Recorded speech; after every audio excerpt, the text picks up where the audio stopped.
So people are going to be joining us. We're just going to hang tight for another minute and make sure Jeff is here before we get going.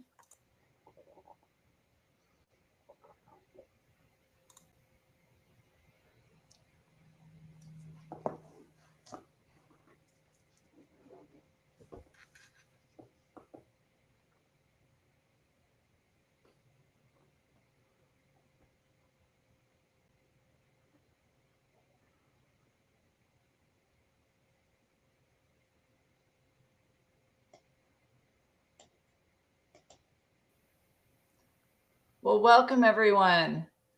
It's 10 a.m. We're going to get started here, 10 a.m. Pacific time, where I'm at in Portland, Oregon. I hope you guys are joining from all over the country. We're excited to have you. And before we get started, I just want to make sure Jeff is here. Jeff, can you take yourself off mute and say hello if you're here?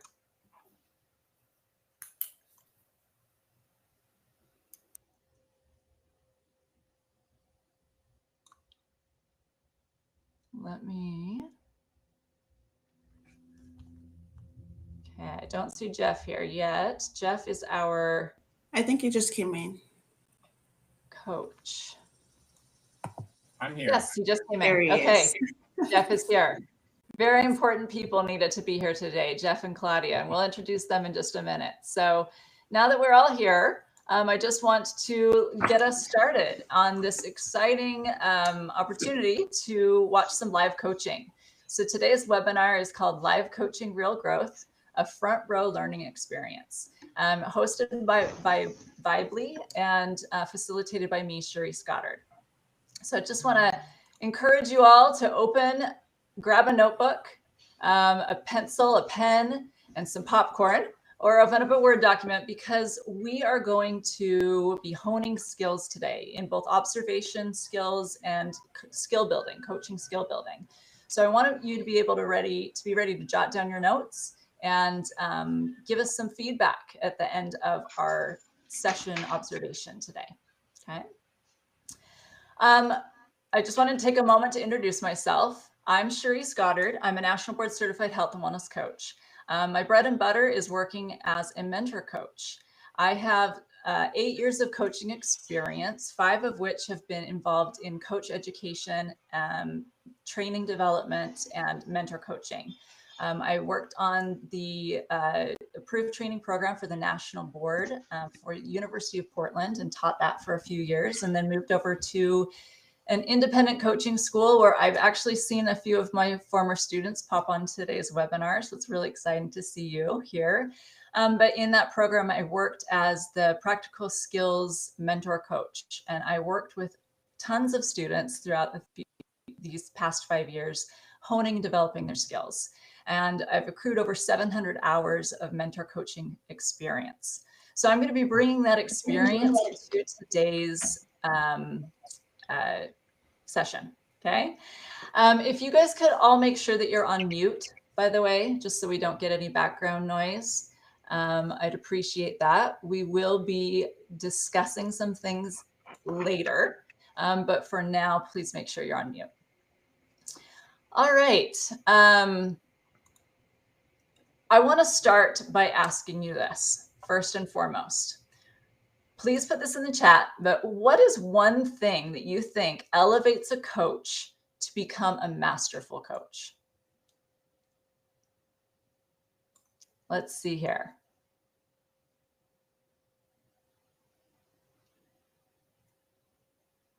What are we seeing? Practice. What are some other ideas we have here?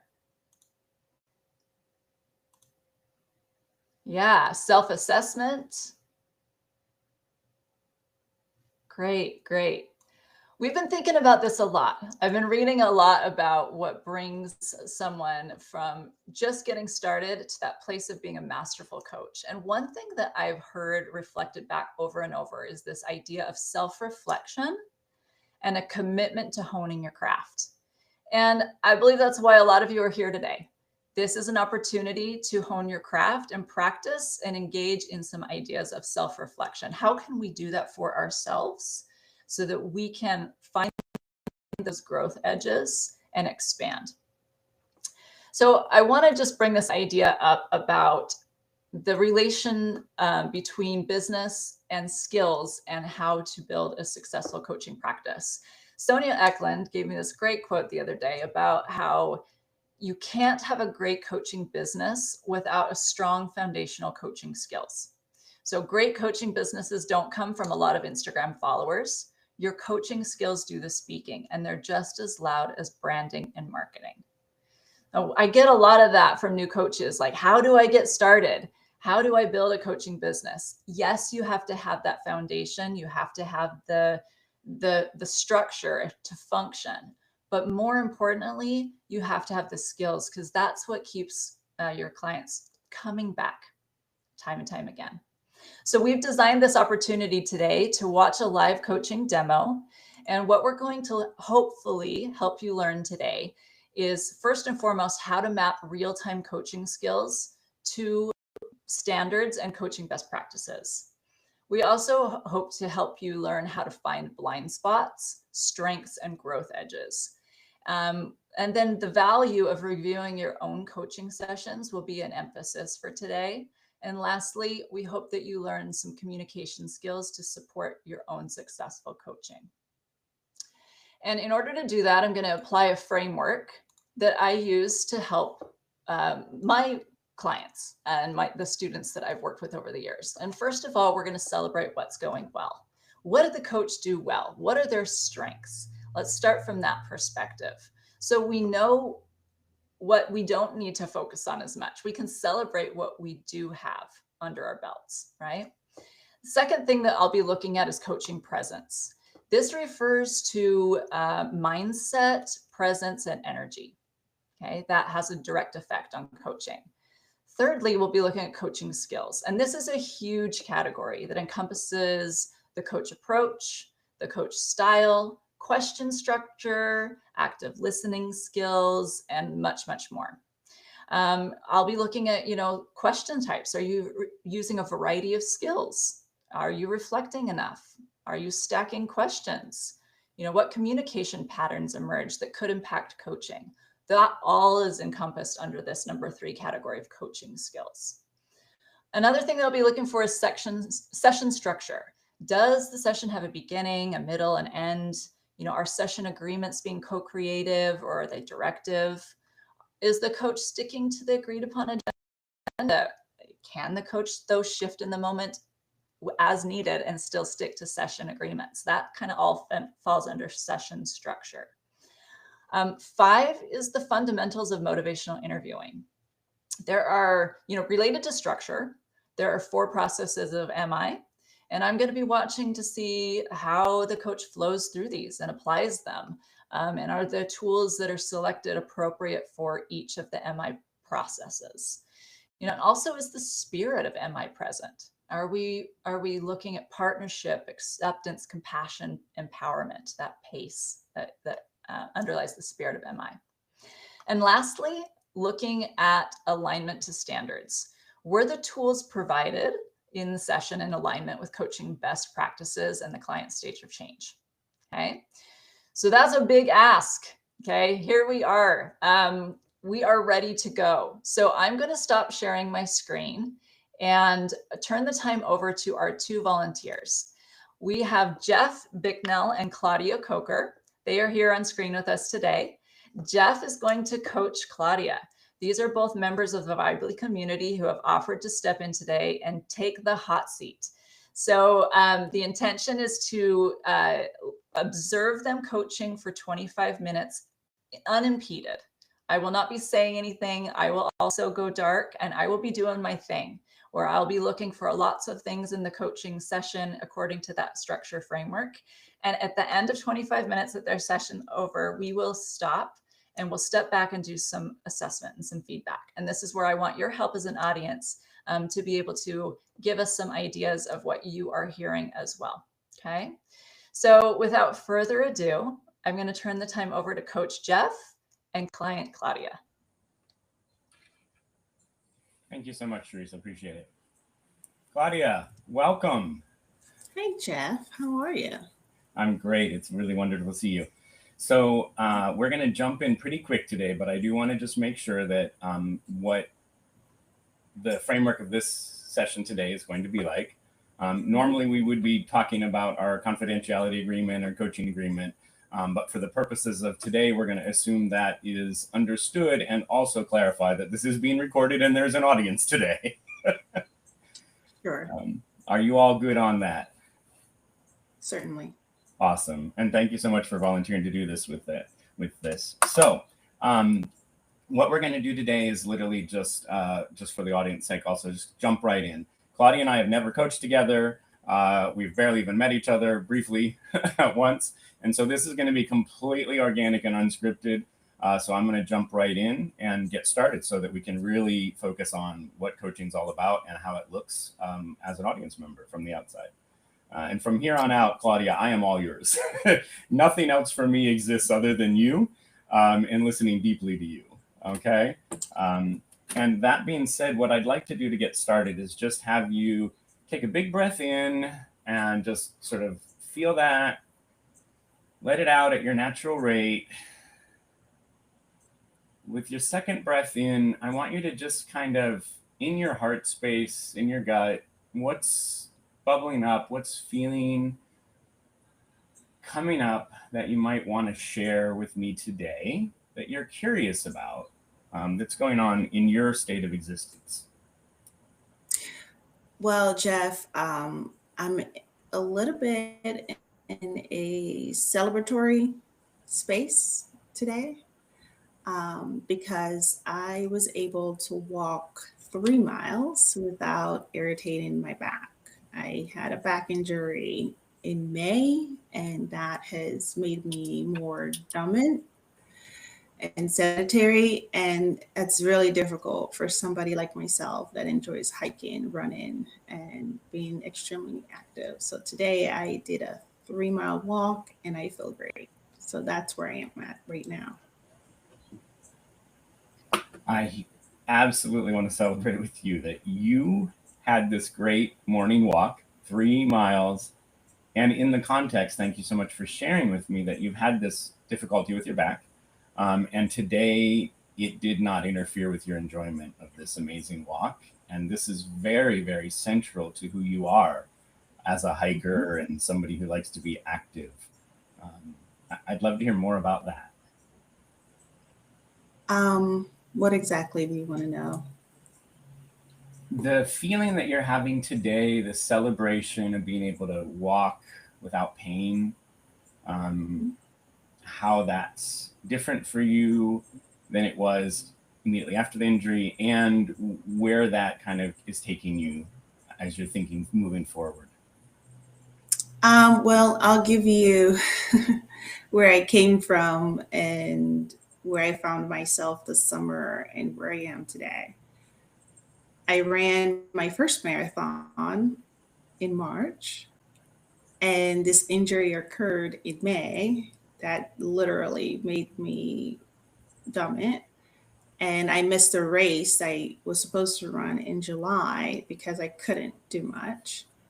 And my goal has been to be able to walk at more than 2 miles without my back hurting because I'm mentally preparing for an upcoming race in October. That's my goal, to be able to run that race. So today is a momentous day because I was able to walk 3 miles without having any back pain, and I felt physically intact to do so. So that's the context I want to share. That's beautiful and really helps with the context that this is really, really a very tight time span for you, where you went from running a marathon to having to stop everything. And today you've exceeded your goal by a whole extra mile and you feel great about it. Yeah. I'll know more tonight, but as of right now, I feel okay. Right? Yeah. That was nighttime. Absolutely.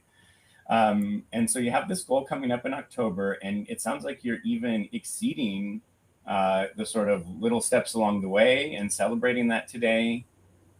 Maybe a little bit of question. You mentioned this evening, what's it going to be like? What's tomorrow morning going to be like? What's that feel like for you? A little bit provoking, anxiety provoking, because the nighttime / morning transition is the marker that tells me if I did too much or if I am facing and healing the right way. But I feel good, so I'm optimistic about how I might feel tomorrow morning. Optimistic and curious. A little guarded, cautiously optimistic. Yeah. Cautiously optimistic. Yeah. What's tomorrow look like with the optimism?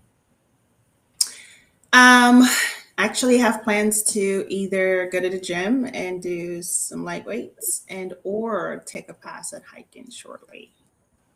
And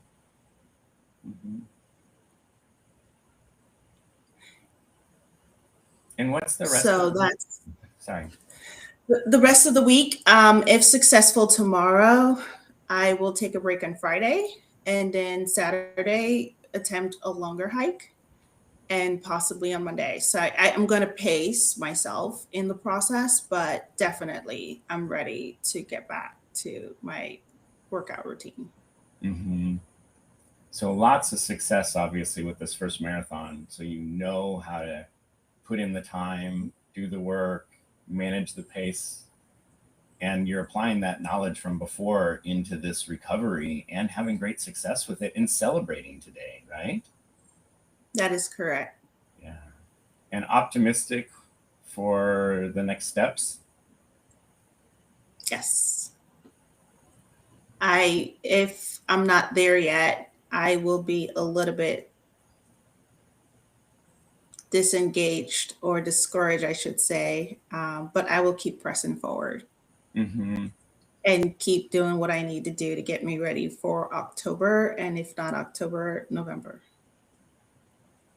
A lot of options and confidence in past successes serving you well now. Also, some creativity around if things get a little bit, you sound so disengaged, but I feel like there's this confidence and optimism that's helping you to have this creativity around the alternate options to still keep that success-oriented, positive movement forward. Correct. Right. I'm very agile in my person. Today definitely made me feel like empowered again. It's been tough for someone like myself to not have that option to move the way I enjoy moving. It's been part of my daily routine, part of my identity somewhat. So not having that gave me an opportunity to really rest, pause, recalibrate, redefine. So being able to get back to this is important. Wow. So many powerful words there. Of all that, what's the one that just sits most comfortably with you? Pause and redefine.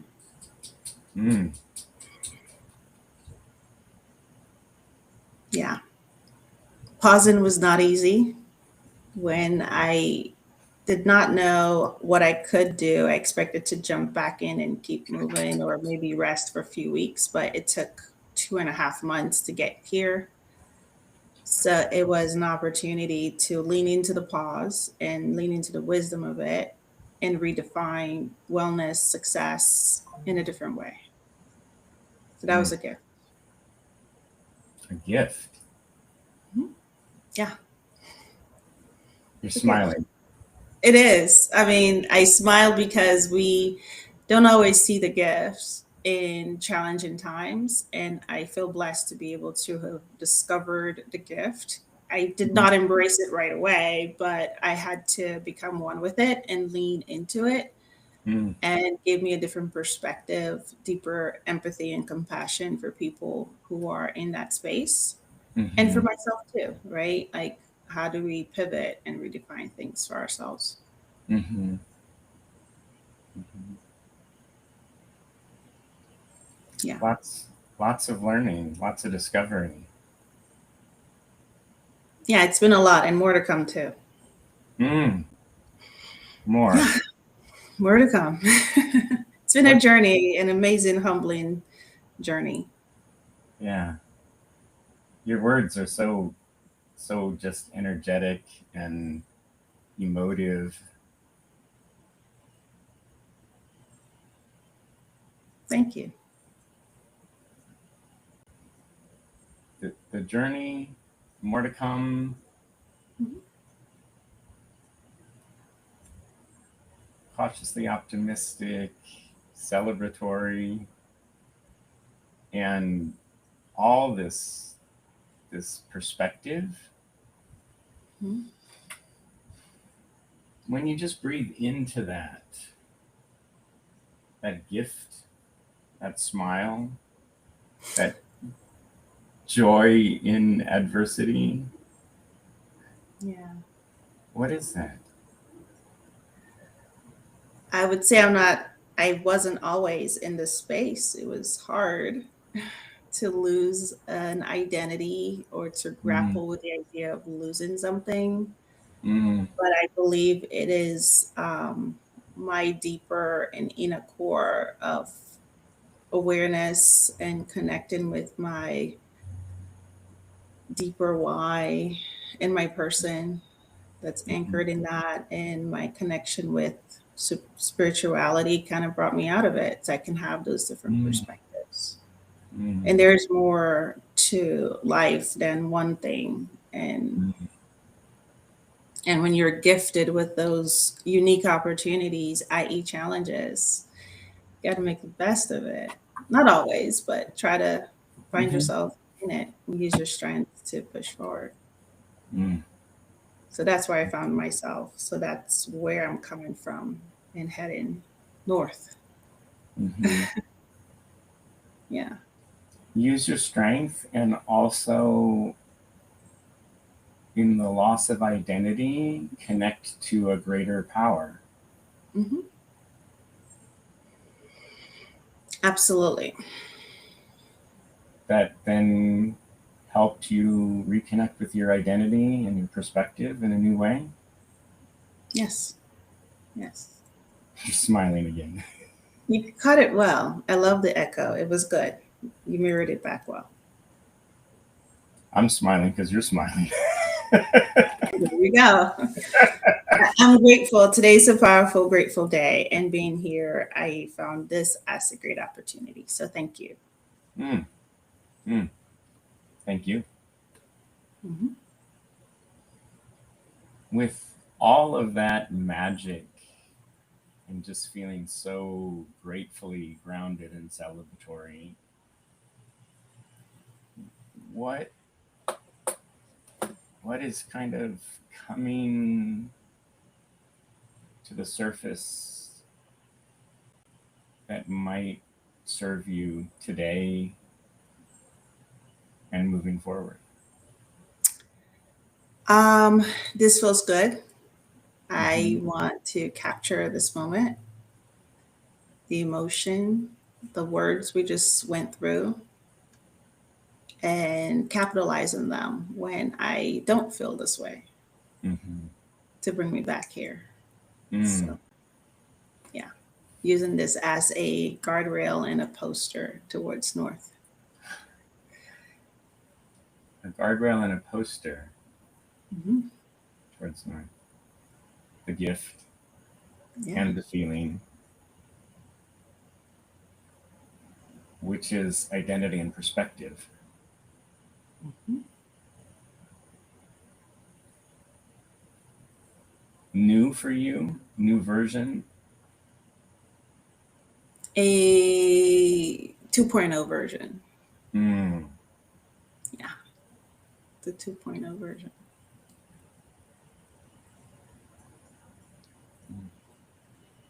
It's one thing to be optimistic and joyful when you're successful, right? Like, I'm going to get the next thing. I'm going to get the next thing. I did this thing, so I can do that thing, right? That's 1.0. But 2.0 is I hit a wall that I felt like I couldn't break through for a while. So learning with that and through that, and then still heading north, the joy feels different. Mm. Yeah. So that's why it's a 2.0. Mm. That's why. The clarity, Yeah. the joy.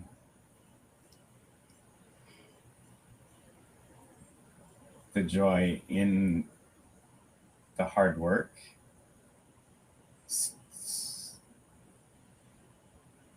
The joy in the posture and perspective. Mm-hmm.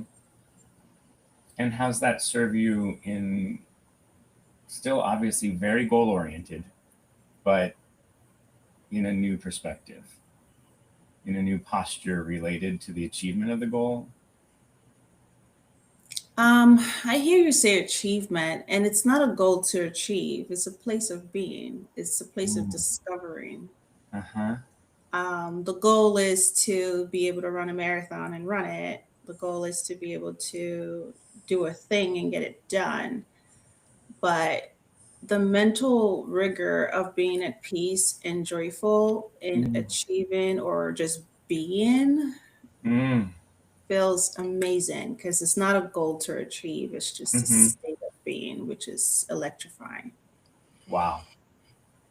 Yeah. It's this evolution of the joy of human being and being in the moment and the doing of stuff is kind of the vessel or a piece of it, but it's not. Right. The big why has changed. It's deepened. Absolutely. Yeah. The identity, the connection to something bigger than yourself. Yeah. And the mind frame, i.e. perspective. What is that mind frame 2.0 perspective? How's that serve you? Joy lives inside of me, regardless of the circumstances and the things. And if you ask me, that's what I was trying to discover. I knew it was there, but I've figured out, I've gotten to a place where I can feel it and be it, part of it. And that is, yeah, amazing. That's the 2.0. So joy lives inside of you, irrelevant of the environment or the context or the struggle. Exactly. It's there all the time. That's 2.0. Joy And lives inside. fostering it, being able to foster and nurture it is the key, right? As is with anything else. So how do you do that? Foster and nurture it, grow it, replicate it, spread it, share it? There's no replication of it's the spreading is a good thing. It's a good word, but it's about knowing it's there and cultivating it internally and know it's not outside of me, it's inside of me. So then the focus is it's about going inward and resting in that space no matter what. Yeah, absolutely. Going inward and resting in that space no matter what. You're smiling again, but it's a different smile. It's more of a like a deep down, soulful inner smile. Yeah. That just came out of me, so that's why I'm smiling, because it felt good to hear. Yeah. Good to hear it out loud because you've been feeling it, and it got some words to it. So thank you. Landed today in the context of this celebration, right? This this 2.0 reconnection to this movement and doing the hiking, the running, the walking, but like with a sense of joy and also goal exceeding, but that's not the point, right? It was just the joy of doing, not that you did 2 or 3 or 4, but that in the process of being in the movement, which connected to your old identity, but now in a joyful way, gave you this optimism for path forward, renewal of identity, but deepening of identity. Yeah, that's it. I'm alive. You're alive. I am alive. Yeah. And I think for you, if you could just in your own words take kind of a quick summary of, not even quick, just take your time with it. So not a good word.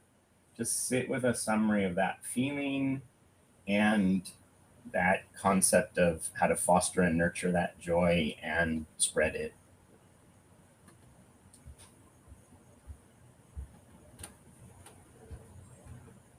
It feels amazing. It feels real, authentic. Mm.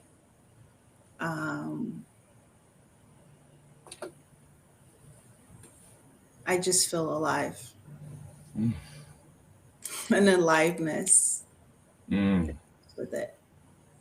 Mm. Mm. Alive and liveness. It's inside you. It's joyful, but it's also activating, cultivating, growing, and spreading, all at the same time. Yes, I am just being, and it feels good to just be. Yeah. That's Wow. the aliveness. I want to just close by just sharing my being with your being. It's been a pleasure to be in your joy. You are spreading your joy. It's coming, just it's exuding out of you, even though we're not in the same, space and time zone per se, but it's coming to me. And I just want to close by thanking you for sharing that with me, for celebrating that, and reflecting back to yourself how this Claudia 2.0 is serving you and what you want to do in terms of fostering and nurturing that state of being in deep joy. I am going to remember this moment. I'm going to write about it when we're done. And it's going to propel me into the next couple quarters that are ahead of us in other areas of my life. Well, I don't think there's not a powerful word you haven't said, and that was an entire statement of immense joy and power and clarity. Thank you. So celebrate it. I am celebrating. Own it, write it down, and yeah, lively it. Not just be alive, but make it lively, right?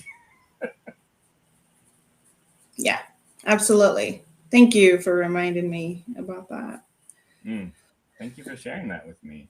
And thank you so much for sharing, just sharing and being present. If anything that I've learned today is that you are a radiant being who is really good at being. And it's been truly my pleasure to share some time and space with you. Likewise, Jeff. I look forward to many more to come. Thank you. Great. Thank you. Listen, you be well, Claudia. I'm going to turn it back over to Cherise, okay? Thanks. You too. All right. All right. I hear an ending. Thank you so much, Jeff and Claudia, for volunteering your time and doing this. This is a lot, especially when you've never met each other before, and just putting two people together to use coaching skills to bring out something in one another. So before I get into my feedback directly, what I love to do is to ask Claudia and Jeff to each individually reflect on something that went well in that session that they can appreciate that they're taking away from it. Claudia, can we start with you, please?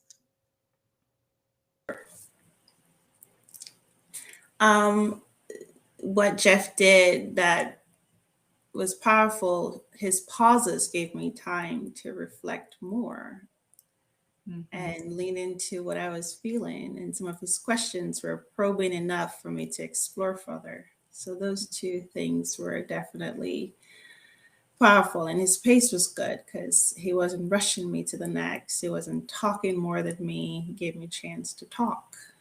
So yes, beautiful. Thank you, Jeff. Yes, I picked up on those skills too. Thank you, Claudia. You're speaking directly to part of the spirit of MI, right? That pace. You're also speaking to some of those active listening skills that Jeff definitely demonstrated, which was taking pause, not filling the space with unnecessary words, but allowing you time and space to process. Absolutely. Thank you, Claudia, for sharing that. Jeff, what do you feel like you did well in this session? I mean, I just want to thank Claudia and you both. I mean, it's such an awesome opportunity and it's such a safe space. And Claudia truly is a radiant being and made it very easy. And I love the authenticity and the deep sharing. So just by even implementing my very novice MI presence, coaching presence skills, because of the energy and beauty of what the process was for Claudia, you know, it drew me in and created this engagement and joy through, you know, it was organic, right? It wasn't like, oh, I should reflect now. Like it was mirror neurons from a neurological standpoint, right? Like we know that yawns are contagious. We know that smiles are contagious, and it was, and it's so cool to see through even, right? Like, you know, my video for her is, I can barely see her. It's very fuzzy, for example, on my end. I don't know about you guys, but like, even then I have such a deep connection. And the other piece that I really, as a novice coach and in my coaching style, I love when I offer something and the client, like I take a risk and I maybe don't just directly repeat back and reflect the word, but I maybe shift it. And I did that once or twice. And Claudia was like, no, because sometimes when you get it wrong as the coach and the client is like, no, that is not it. It is this, like that is generative. And so that was really powerful to reinforce for me that it's okay. I'm also demonstrating a growth mindset and a little bit of risk taking and a little bit of exploration, a little bit of creativity. But again, just like Claudia is, right, putting it out there with no like ownership or judgment of how it's going to land. And if it doesn't land well, following again the client. Like you're kind of, it's like volleying in tennis, right? Like I hit it over the net. It wasn't the best shot. It got over there. Oh, but I got to get ready for when it comes back, you know? Yeah. So yeah, Jeff, it sounds like you're really proud of yourself for trying and doing some things that might be out of your comfort zone.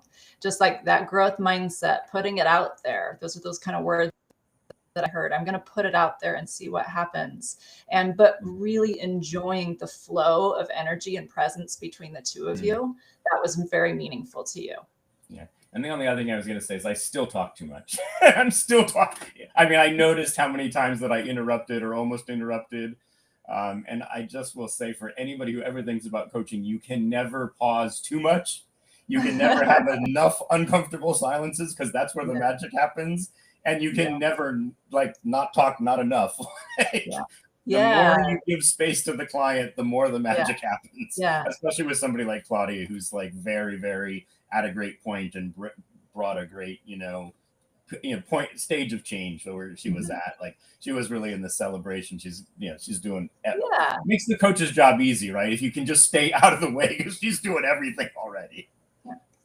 Yes, I appreciate your feedback, Jeff. And if it's okay, let's kind of get into some of the stuff that I picked up as I was watching and furiously taking notes, using my framework to kind of discuss this conversation. So we had some wonderful conversations about what went well.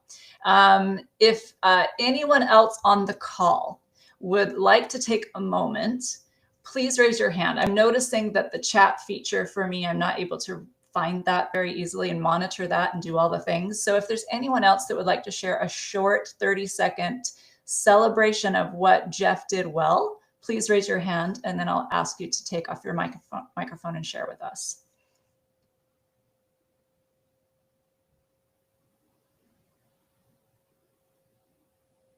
Okay, I don't see any hands going up, or that might just be me not understanding the technology here. But anyhow, what I will do is I'll share a few things that I believe went well. I think Jeff did sit with his coach or his client in a collaborative space. I noticed him picking up on Claudia's energy and her nonverbal communication. So despite Jeff saying he couldn't see her very well, there were multiple times during the session that he did pick up on her tone, her smile, a difference in how she smiled. Like he noticed a difference in different questions, and he brought that to attention. And what I loved about Jeff's approach is not that he brought it to attention and decided to assign a meaning to it. He just said, I'm noticing a smile. I'm noticing a different smile. That is a skill in and of itself that helps to develop discrepancy, because now the client gets to see, oh, I'm smiling differently than I did before. What's different? And then he allowed the space for her to explain from her position what that means. So it's very important for us as coaches to not judge, right? To not bring in biases and strongly hold to what we think is going on. But when we can use that skill of, I notice that, fill in the blank, that can be a very, very powerful opportunity for the client to understand what's going on with themselves. So first and foremost, I think Jeff did really well with that. So that kind of goes into that coaching presence and the active listening. Those were some of those highlights there. So moving on to the next section. Okay, so we talked about what went well, right? Number 2, we're going to be talking about coaching presence. I brought a little bit of that up. Okay. Coaching presence has to do with the art of creating an environment through conversation and a way of being that facilitates the process by which a person can move forward towards desired goals in a fulfilling manner. That's what coaching presence is defined at by Tim Galloway. Love that quote. And so as far as presence, Jeff, you stayed grounded. Absolutely. You showed empathy, especially as she started talking to you at the beginning during the engaging process of the session. She brought in her difficulties, and we didn't hone in on those difficulties, but we showed empathy. I saw you say, after you asked her what's coming up for her today, you affirmed her state of being with empathy, that's probably pretty hard. Okay, I heard that come through both verbally and non-verbally. So you're right there in coaching presence. Again, non-judgment is a big deal with coaching presence, and I didn't feel that at all from you today, where you were judging or directive. So right in there. Authenticity is another piece of coaching presence, being genuine and transparent. So overall, I'm really seeing a lot of really strong skills in your coaching presence. Okay, so let's celebrate that together. Okay, good job, Jeff. For sure.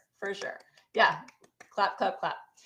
Okay, so let's move to that third section of coaching skills. Okay.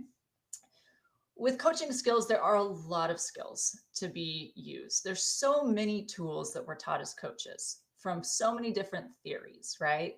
But when we're talking about skills in the context of motivational interviewing, we're talking about attending skills, right? And secondly, we're additional coaching skills, and then we can be looking at how we're questioning, how we're going about things. So, and your being skills, that's what I was going to say. Attending skills and being skills. So let's look at your attending skills first. The open-ended questions, your ORS skills, open-ended questions, affirmations, reflections, and summaries, right? We know the ORS from the motivational interviewing framework. What I did is I tallied every time you were speaking, Jeff, I'm here writing a tally, looking at the types of questions you're asking and comparing that to how many reflections or affirmations or summaries you're giving. And the data that I was able to get is you never once asked a closed-ended question that just cut things off. Every single question you asked was open. Not to say that closed-ended questions are bad. They have their point, they can be used strategically. But today you really demonstrated curiosity by asking like 9 different open-ended questions /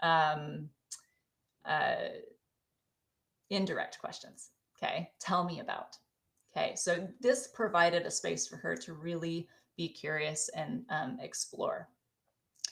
Now, when I look at how many reflections you gave, I heard 19 reflections along with 6 different really strong affirmations and a couple of summaries.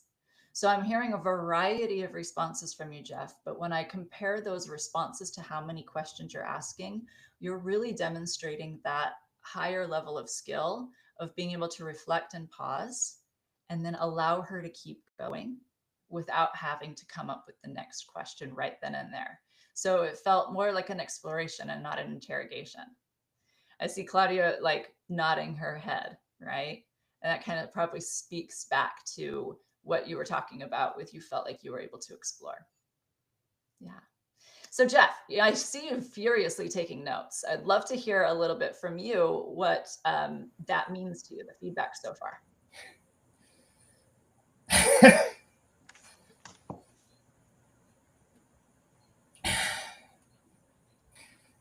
Sorry, it's power coaching.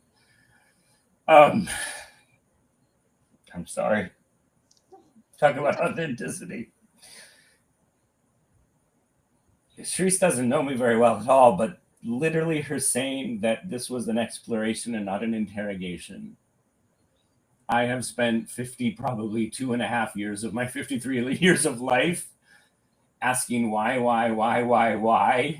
like rapid fire, machine gun, fully automatic bullet, thinking that I'm being curious and building context and relationships with people.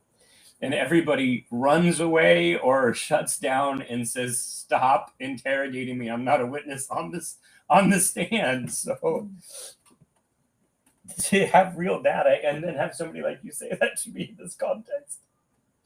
It means a lot. It sounds like it's just really hitting home because you've been learning a new way to communicate, Jeff, in the coaching space. You and I have had some conversations outside of this, but you're learning a new way to communicate.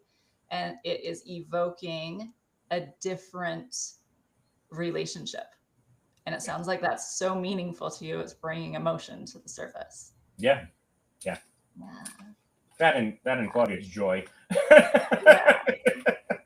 Yeah. Okay. Thank you so much. Without, rushing too much, I wanted to demonstrate to our observers here today a couple of more things that I normally do as I'm sitting there giving feedback and analyzing sessions so that we can find some of those growth edges, Jeff.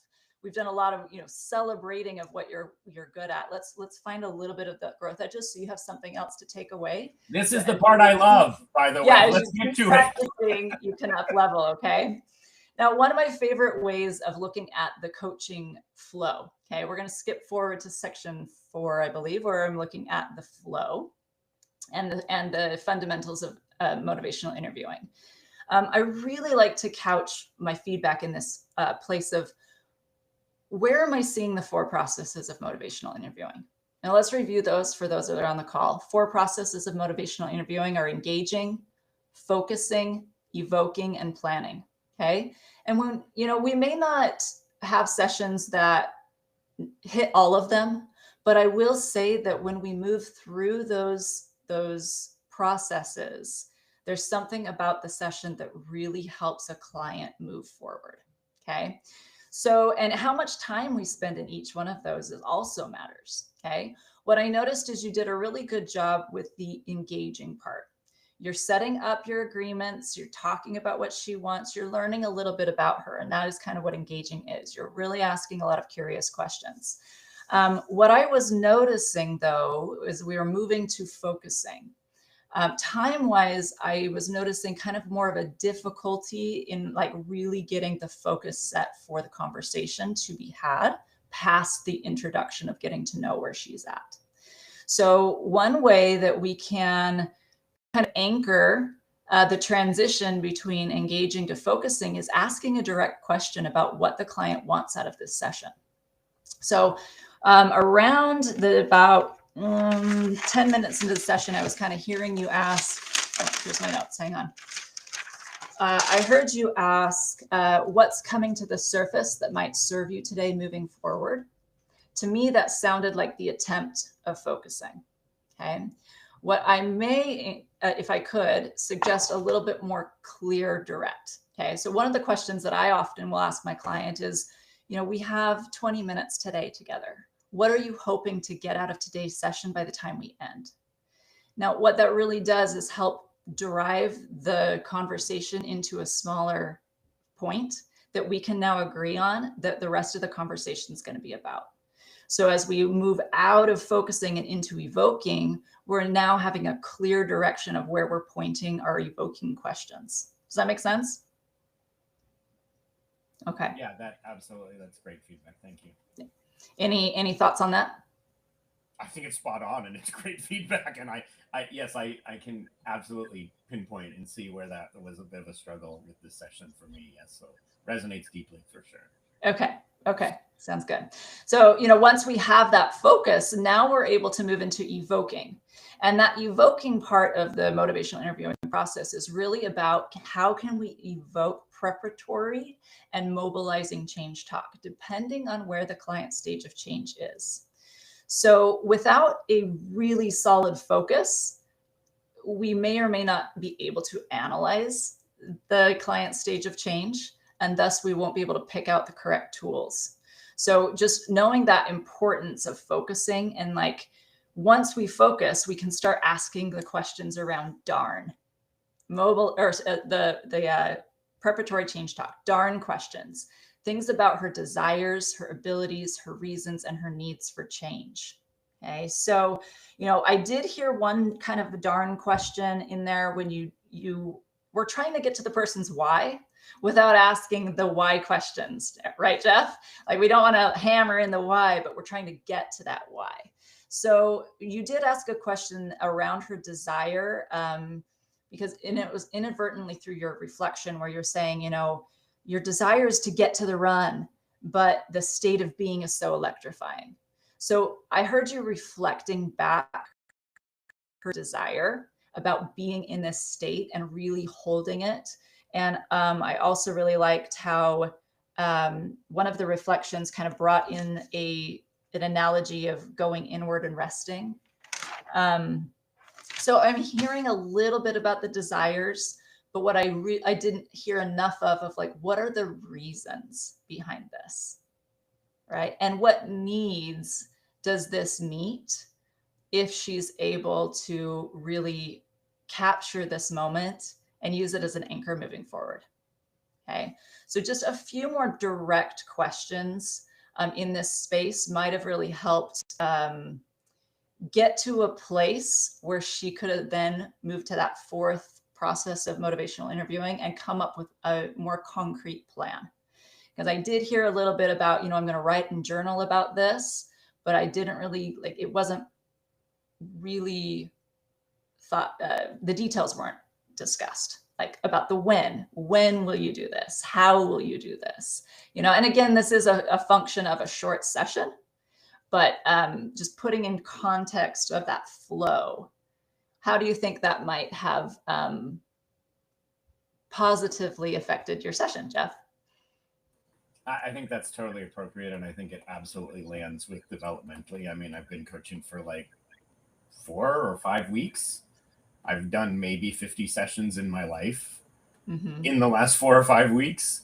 So the fact that I am like sitting solidly in the pocket of not being an interrogator and missing the next stages, especially in a compressed session and on, you know, yeah. And it absolutely, I mean, it makes complete sense. And I'm like, just thinking like, okay, it's that next level. This is why, just to reinforce why we're doing this, right? This is why as a coach, just because you went to school, just because you passed your PSA, just because you've done your 50 sessions, just because you were studying for the exam, doesn't mean that you shouldn't be still in a community of coaches and swapping coaching and working with coaches with different training, different perspectives, reflecting with you, because I mean, it's like anything else, right? Like, just because you're a coach doesn't mean you don't need to be coached. Yeah. Right. Yeah. And it all goes together. So it resonates deeply, and it connects like the journey for me. Really solidly, Cherise. So you've been incredible as a coach in this process also. Fantastic. Well, I appreciate your willingness to be in that hot seat, Jeff. You are being really open and vulnerable. You are a new coach, and it sounds like you are reflecting that you still got a lot to learn, and we all do, right? Going back to that slide that I shared about what elevates us from a coach to a masterful coach. And that is a lot of, self-reflection. So, with the 5 minutes we have left here today, I want to share my my screen with you again. And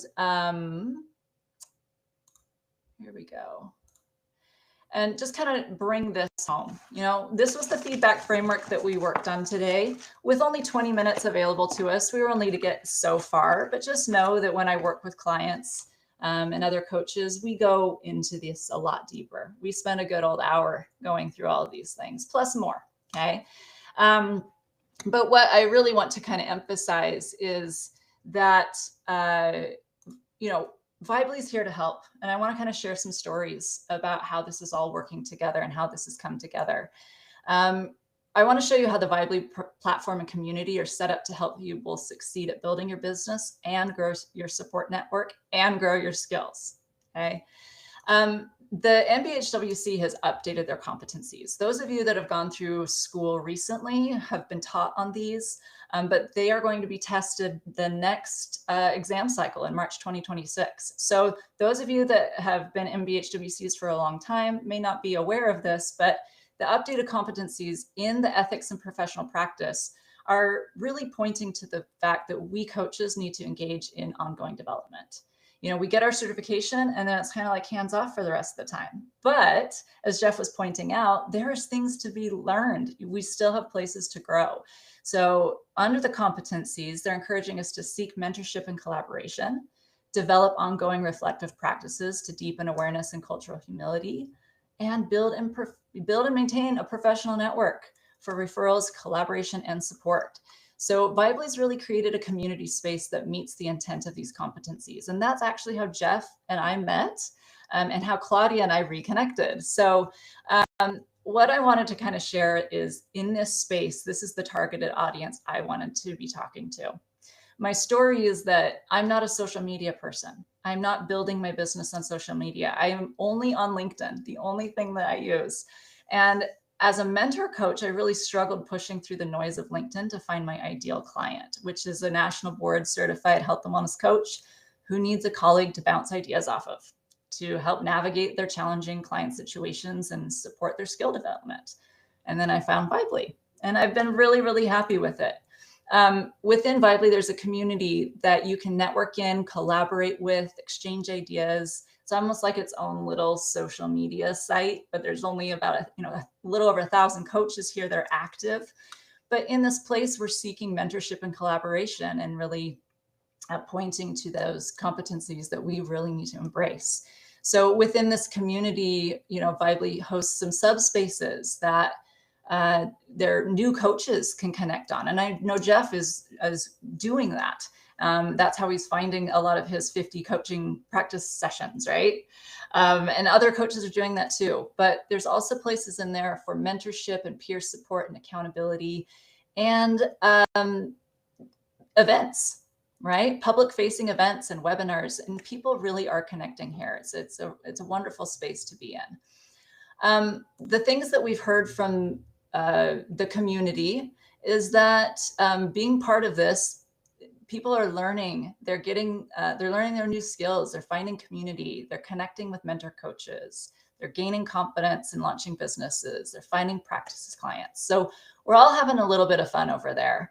But really today, if anything helped you here, where you're just getting a behind the scenes look as to what I can do to help support new coaches, established coaches, moving from that coach level to the master coach level. I just connect with me. I really love connecting with coaches and giving back to this community. Just personal story. When I first launched my own coaching business, fresh out of my approved training program, I didn't have direct support.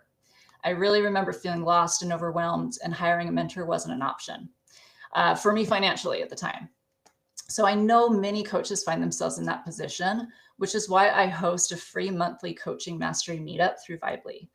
These monthly gatherings give coaches a space to ask questions, to navigate their challenges and sharpen their skills in community. And they're free. I hold them monthly. So that's one way that you can connect with me, is just come to the monthly coaching mastery meetups. We'll be sending out an email afterwards with all of this information for you guys to connect and find those if you'd like. But, sometimes you need more than community support. You need that focused, personalized guidance. And that's where I can come in.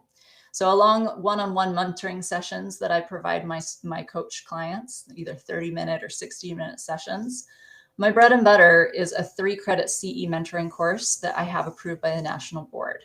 And it's the heart of what I do. It's really designed to move your needle in your coaching practice. And it's a lot of what we did today, but bigger, deeper. Okay. It's not about just checking off CE requirements by coming to this. It's really about elevating your craft. So over the course of 3 structured sessions, you'll get individualized attention on your actual coaching skills. So if that interests you at all, please connect with me afterwards. You can scan to the QR code here on the screen to get to my website. And then also just check your email inbox in the next day or so as things are going to come through for you. Lastly, if you want to reach out to Vibely or you have any questions about that platform, please reach out to them. You can join co-founder Diego Salinas's weekly live demo of the platform, or you can book a call with him or send an email to Vibely at vibely.vibely.io. So thank you so much for joining us all today. Thank you again so much to Jeff and Claudia for being in the hot seat and offering us a window into your coaching. I really appreciate it. And thanks again. We'll see you guys hopefully soon. Bye-bye.